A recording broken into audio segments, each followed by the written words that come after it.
My younger sister slapped me across the face last Thanksgiving. 25 relatives watched it happen.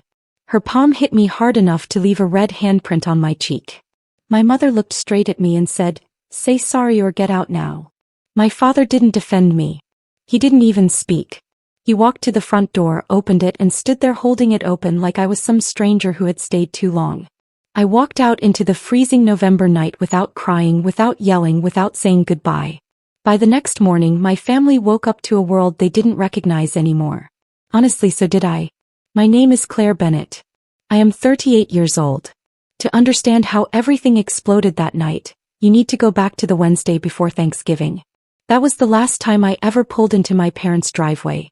The drive from Hartford to Ridgefield, Pennsylvania takes about 3 hours. I made that drive every single year, always with the same tired ache settling into my shoulders somewhere around the state line, wondering if this year might finally feel different. It never did. I arrived around 4 in the afternoon with my trunk full of catering trays. Turkey, stuffing, mashed potatoes, desserts, the whole Thanksgiving dinner. I had paid for all of it. Actually, I had been paying for Thanksgiving for 6 years straight. Nobody ever thanked me. Nobody ever even mentioned it. Lauren's car was already parked outside. Of course it was. When I walked through the side door, both arms full of grocery bags, she was standing in the kitchen arranging a cheese board like she was on a cooking show. Evelyn stood beside her, fixing napkin rings. "There she is," Evelyn said without even looking at me. "Put the food on the counter." "Toe hug?" I asked, setting the bags down carefully. "No." "How was the drive?" "Nothing." Lauren smiled at me and waved a cracker in the air. "You're late." "I said I'd be here at 4, I answered. "It's 4:07. I started unloading trays quietly, one by one, listening to the two of them chatter about napkin colors like I wasn't even standing 3 feet away. Then I heard Evelyn talking to Aunt Linda in the living room. "Lauren's been helping all day," she said proudly. "She handles everything for us." I looked around the kitchen. The new quartz countertops. The lights. The back door. I had paid for all of it, every single piece. But nobody ever said my name out loud. I noticed an envelope sitting near the toaster. Liberty National Bank, the lender for my parents' second mortgage. The flap had already been torn open. Something about it made my stomach tighten. I picked it up to look closer. "Don't touch that." Lauren appeared behind me so fast it startled me. "That's Evelyn and Richard's mail." I set it back down. But I didn't forget it. "You should know something about my grandmother, Eleanor. She raised me more than my own parents did. When I was little, Richard worked double shifts at the factory and Evelyn cleaned houses on weekends. Lauren was still a baby, so every morning before school, I went to Grandma Eleanor's house. She taught me everything. How to balance a checkbook. How to shake someone's hand firmly. How to know when kindness turns into being used. She used to sit me down at her old wooden table and let me help her sort coupons, telling me stories about growing up poor and learning to count every single penny twice. When I was 22, I sat beside her hospital bed while machines beeped softly around us. Her hands were thin and papery by then, but her grip was still strong when she reached for mine. She squeezed my hand and whispered, "Keep this family together, Bertie. They don't know how." I promised her I would. For 16 years I tried. I co-signed the second mortgage on my parents' house. $127,000. I paid Lauren's nail salon deposit $40,000. I sent my parents money every single month for medical bills and insurance. Over $300,000 total. I never asked for praise. I never asked for anything back. I truly believed money was what held this family together. What nobody knew was that my name was still on the deed to that house. Wiggly. That one detail was about to change my entire life. By evening, the house was packed. Relatives everywhere. Kids running down the stairs. The smell of garlic and cinnamon filled every room. Richard sat in his recliner watching football. He nodded at me once. That was my entire welcome. Evelyn pulled Lauren around the room proudly. "You know my Lauren running her own business now." Lauren smiled and talked loudly about new products at the salon. I knew the salon was actually losing money. I had seen the paperwork. But nobody wanted the truth that night. A cousin asked me what I did for work. Before I could answer, Evelyn jumped in. "Oh, Claire works some office job up north." Some office job. I was the director of business development for a major construction company. I managed $1 million projects. But in this house I was completely invisible. Only Aunt Carol really seemed to see me. She sat quietly in the corner watching everything unfold. Later Lauren grabbed my arm in the hallway. Her nails dug into my skin. "Don't mention the loan," she whispered sharply. "What loan?" "The mortgage." I told Evelyn it was paid off. "It's not paid off." She leaned in closer, her voice low and cold. "Smile and stay out of my way." Then she walked off toward the living room. That night I lay awake on the pull-out couch in the den. The house creaked around me while everyone else slept peacefully upstairs. I stared at the ceiling, thinking about all the money I had poured into this house over the years. And the worst part was that Lauren had told everyone the financial help came from family savings.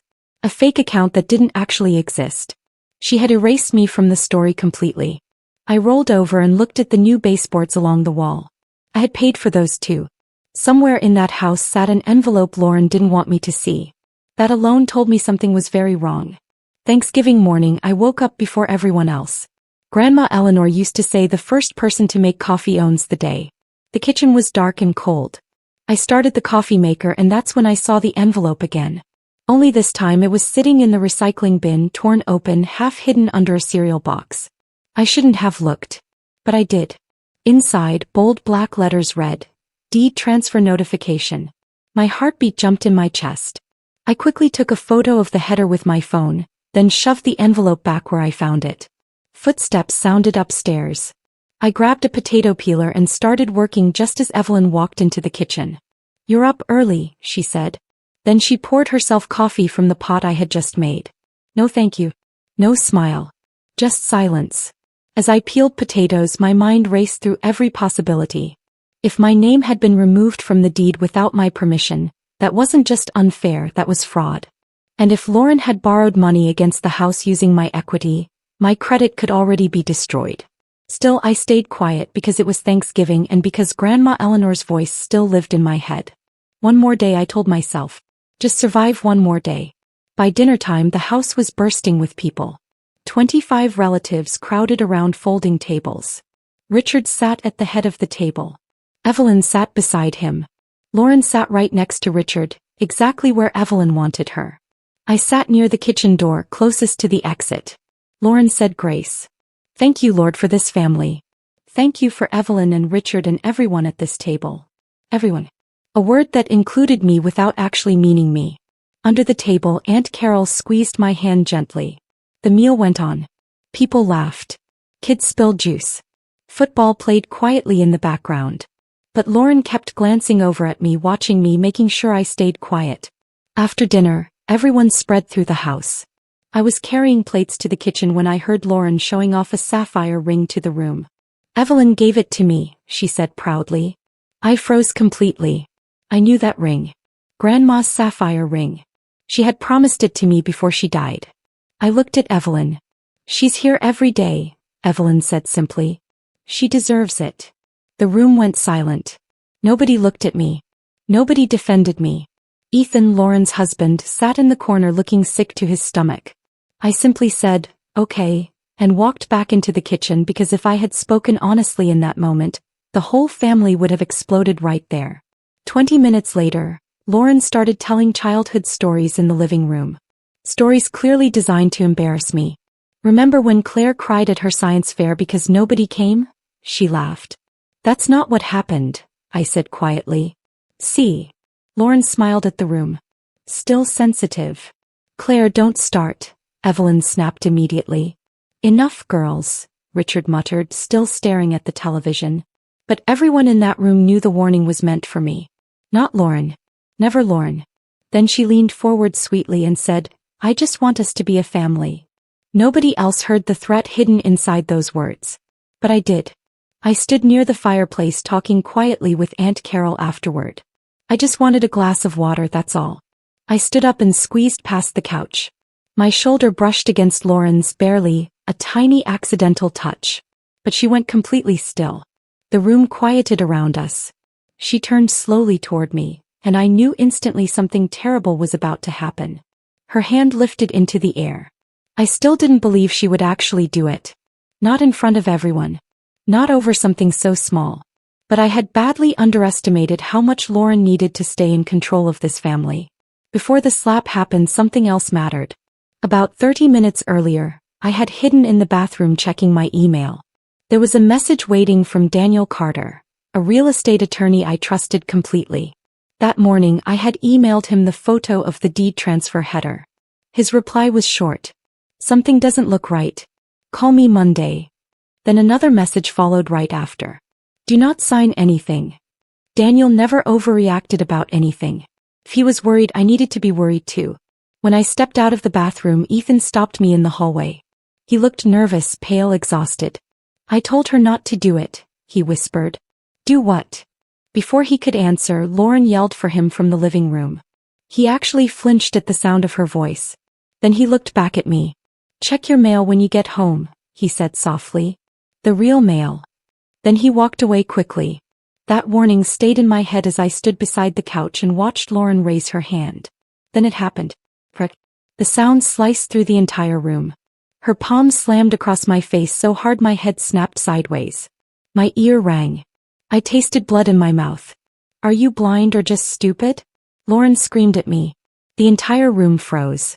Uncle Michael stopped lifting his beer halfway to his mouth. A child dropped a crayon onto the carpet. Somebody's fork clattered against a plate somewhere in the dining room. Nobody moved. Nobody spoke. For a long, strange second, the only sound in that house was the television still playing football in the background, cheerful and completely out of place. I straightened up slowly. Heat burned across my cheek, spreading down toward my jaw. My eyes stung, but I refused to let a single tear fall in front of these people. Lauren stood there breathing hard, her hand still raised in the air, and every person in that room waited to see what would happen next. Evelyn moved first. For one stupid second I actually thought she was coming to protect me. Instead she looked directly at me and said, "Say sorry or get out now." I stared at her, stunned. She hit me. You provoked her, Evelyn snapped back. I looked at Richard. He stood there silently. Then he walked to the front door and opened it. Cold wind rushed inside the house. He held the door open without once looking at me, like I was trash being taken outside for the night. Lauren sat down on the couch, pretending to cry. She walked into me on purpose, she whispered dramatically. Evelyn pointed toward the open door. This is my house. Apologize. I looked slowly around the room. 25 faces.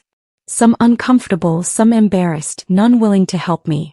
That was the exact moment I understood something important. The door was already open. Not by me. By them. I grabbed my coat calmly. My keys. Aunt Carol started to stand up, but Richard stopped her with one sharp look. I passed him at the doorway. I could smell his old aftershave. He still wouldn't look at me. I stepped out into the freezing air. Then the door slammed shut behind me. The deadbolt clicked into place. I walked to my car slowly. The gravel crunched beneath my shoes. I sat behind the wheel for several minutes, staring at the glowing windows of the house. Then I drove away. 3 silent hours back to Hartford. No music, no tears, just darkness and road lines sliding past my headlights. Around 11:14 that night I finally reached my apartment. That's when I remembered Ethan's warning. Check your mail. Inside my mailbox was an envelope from the county recorder's office. I opened it under the parking lot light and my entire world changed. 3 weeks earlier, a new deed had been filed for my parents' property. My name had been removed. Lauren's name had been added. At the bottom sat 4 signatures. Evelyn, Richard, Lauren, and me. Except that last signature wasn't mine. Someone had forged my name. My hands shook. I walked upstairs, opened my laptop, scanned every single page and emailed everything straight to Daniel. 1 sentence. They forged my signature. At exactly 8 the next morning, Daniel called me back. His voice was calm but urgent, the tone of a man who had already seen the worst of what was coming. This is fraud, he said immediately. We file Monday. Monday morning, I sat across from him in his office while he spread papers across his desk. 3 weeks ago, he explained, someone filed a new deed removing you from ownership and adding Lauren. Then he slid another paper toward me. There's more. After the forged transfer, Lauren had opened an $85,000 home equity line of credit against the property. Using the equity I had built. Using my years of payments. The money had gone straight into her failing salon and into her personal debt. My stomach twisted painfully. What are we looking at legally? I asked. Daniel removed his glasses slowly. Forgery. Real estate fraud. Possibly identity crimes. Your sister committed a felony. The word felony echoed through the room. Daniel prepared legal letters immediately. One for Lauren. One for my parents. One for the bank. Then I opened my banking app right there in his office. For years, automatic payments had quietly flowed out of my account. Mortgage payments. Medical support. Transfers to Lauren's salon. I canceled every single one of them. 8 years of support ended in less than 5 minutes. Daniel watched quietly. You're sure they stole from you? I'm sure, I answered. He nodded once. Then protect yourself. 5 days after Thanksgiving, Evelyn finally called. I stared at her name lighting up my phone screen for a long moment before answering. Something's wrong with the bank, she said nervously. The payment didn't go through. I canceled it. Silence on the line, thick and heavy. What do you mean, canceled it? I stopped paying for a house I don't legally own anymore. Her voice rose sharply, the way it always did whenever something didn't go her way. This is your family. She cried harder into the phone. I didn't comfort her, but I didn't hurt her either. I can't fix this anymore, I said softly. Then I hung up the phone. In March, Aunt Carol came to visit me. She brought a homemade casserole and some news. Your father sits on the porch every morning, she said, setting the dish down on my kitchen counter. Rain or shine. Just sits there staring at the road like he's waiting for something. Then she handed me a small envelope. Richard's handwriting covered the front, shaky and uneven in a way I had never seen from him before. Birdie. I sat down at my kitchen table and turned the envelope over in my hands twice before opening it. Inside was a letter. He apologized. Not perfectly, not beautifully, but honestly. He wrote that he had always known I was the dependable one, the one who showed up, the one who never asked for anything in return. He admitted he should have said so years ago instead of staying silent while I carried everyone. He wrote that opening that front door was the thing he regretted most in his whole life, and that he thought about it every single night before he fell asleep. And wrapped carefully in tissue paper inside that same envelope was Grandma's sapphire ring. He had taken it back from Lauren himself, he explained, and driven 3 hours just to mail it to me the right way. I held the ring in my palm for a long time, turning it slowly under the kitchen light. The tiny scratch on the gold setting was still there, exactly like I remembered from childhood, from the countless times Grandma Eleanor had let me try it on while she watched and smiled. Grandma Eleanor once told me that flaws are simply part of a story. I slipped the ring onto my finger. It fit perfectly like it always belonged there. Eventually the deed was legally restored. And once it was corrected, I sold my share of the house back to my parents for $1 single. Not because it wasn't worth more. Because I didn't want ownership of it anymore. I wanted freedom instead. Lauren accepted a plea deal. Probation, restitution payments, years of debt stretching ahead of her. The salon was gone forever. Ethan divorced her not long after. Evelyn and Richard ended up selling land behind the house just to survive financially. The life they had built using my money suddenly became much smaller than before. Me. I stayed in my little apartment with the drafty windows and the stove that clicked twice before lighting. But for the first time in years, everything inside that apartment truly belonged to me. One evening, Aunt Carol and I cooked Grandma Eleanor's beef stew together in my small kitchen. The kitchen smelled like onions and bay leaves. For a little while it felt like being safe again. Your father started therapy, Carol told me quietly while stirring the pot. Good, I answered. He misses you. I stirred the stew slowly, watching the steam rise. Missing me and respecting me are different things. Carol nodded gently. Yes, they are. That night after she left, I sat alone by the window holding Grandma Eleanor's ring up under the lamplight. The sapphire caught the light beautifully, turning small and blue and steady in my palm. And suddenly I understood something important. Grandma asked me to keep the family together. I truly tried. For 16 years I bent myself smaller and smaller, trying to hold everyone else up. I wrote checks. I stayed quiet. I ignored the insults. I always took the seat closest to the door, ready to disappear the moment I was no longer useful. But Grandma Eleanor never raised me to become a doormat. She raised me to be strong. And even strong people have their limits. She said, keep them together. She never once said, let them destroy you. That single realization changed everything for me. I don't hate my family. I honestly don't. My father is a weak man who stayed silent for far too long, and who is only now slowly learning how to speak up. My mother confused closeness with real love, mistaking control for affection her whole life. Lauren spent her whole life taking because nobody ever forced her to stop, because somebody always cleaned up whatever mess she left behind. They're flawed people. Human people.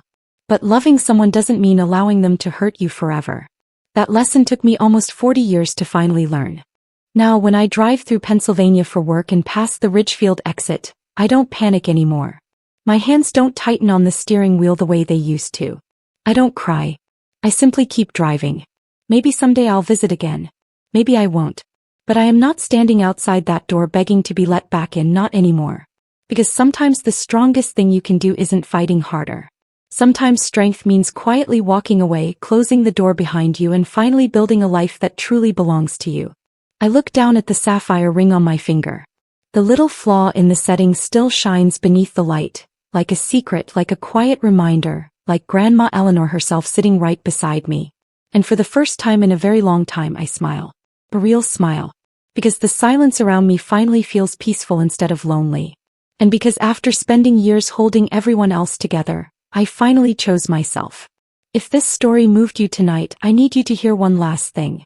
You are allowed to stop giving to people who never say thank you. You are allowed to protect yourself even from your own blood. And you are allowed to walk through a door that someone else opened for you and never look back. Tell me in the comments, what would you have done in my place?